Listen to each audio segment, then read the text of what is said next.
Passengers and Polish. Nancy is a guard's daughter. She was working on Skarloe with some polish and a rag. She said severely. Said Skarloe sleepily. She tickled his nose. Skarloe woke suddenly. Laughed Nancy. She gave him another rub, then climbed down. Asked Duncan. But Duncan did mind. He complained.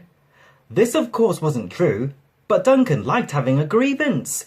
He began to sulk.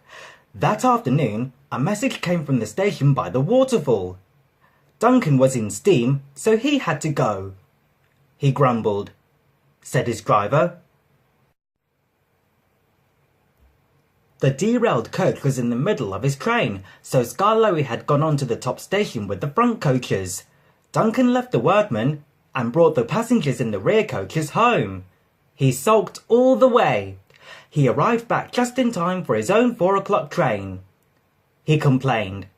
He was sulky and short of steam, so his driver waited a few minutes in the hope of raising more. But Duncan wouldn't try. His driver said at last, muttered Duncan crossly.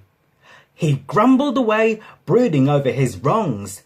Duncan made heavy weather of the journey, but at last they reached the viaduct. This is long, high and narrow.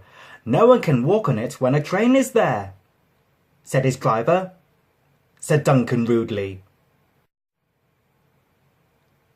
He did too.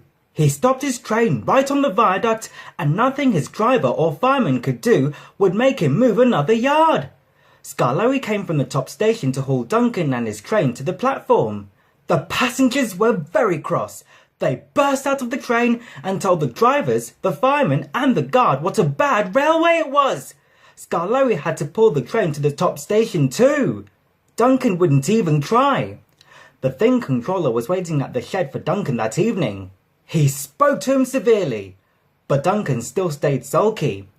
He muttered to himself in an obstinate sort of voice.